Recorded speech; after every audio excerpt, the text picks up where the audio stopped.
વાસદના કાટલાપુરા ખાતે એક જોરદાર જે નજારો છે તે બતાવવા માગીશ. સૌથી પહેલાં આજે આપ જોઈ રહ્યા છો દ્રશ્યોમાં તે છે વાવ.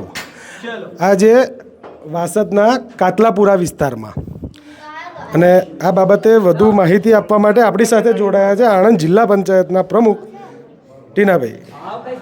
આજે વર્લ્ડ હેરિટેજ દિવસ એટલે કે ભારત દેશની વર્લ્ડની જે ધરોહર છે, જે પૌરાણિક વાવો છે, પૌરાણિક કૂવાઓ છે, એમાંનો એક અહીંની આ જિલ્લાની પવિત્ર નદી એવી મહીસાગર નદીના કિનારે બાજુમાં જ વાસદ ગામે કાચલાપુરા વિસ્તારમાં જે વર્ષો પહેલાં વણઝારા લોકોએ ખોદેલો બહુ પુરાણો એક કૂવો આવેલો છે, એ તમે જોઈ શકો છો.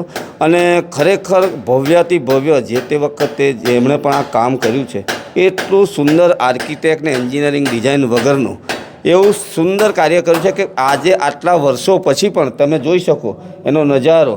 અને હજુ આ સિવાય નીચે હજુ 2 માળ કે જે પાણીમાં છે એ માળ સુધી જવાના પણ પગથિયા આજે પણ એવા ને એવા છે, અને નીચે સુધી જઈ શકાય છે. પરંતુ નદીનું લેવલ બાજુમાં નદી હોય એટલે લેવલ પાણીનું ઊંચું રહેતું હોય, એટલે આ વાવમાં આ ગોળ ફરતા કૂવામાં આજે પણ ખૂબ સરસ નજારો છે અને ખૂબ જોવા જેવું પર્યટન સ્થળ છે. આ એકદમ વાસદ ટોલ પછી તરત જ 200 મીટરના અંતરે છે આવેલું આ સ્થળ.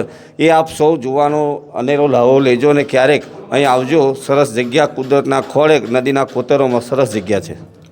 જે પ્રમાણે આપણે માહિતી મેળવવાનો પ્રયત્ન કર્યો અને જે પ્રમાણે જણાવવામાં આવ્યું છે કે આ જે વાવ છે તે ખૂબ જ આધુનિક વેમાં બનાવવામાં આવેલો છે. ખૂબ જ જૂનો આ વાવ, તે સમયની કારીગરી જોવાની આ જે મજા છે તે બિલકુલ અદ્ભુત છે.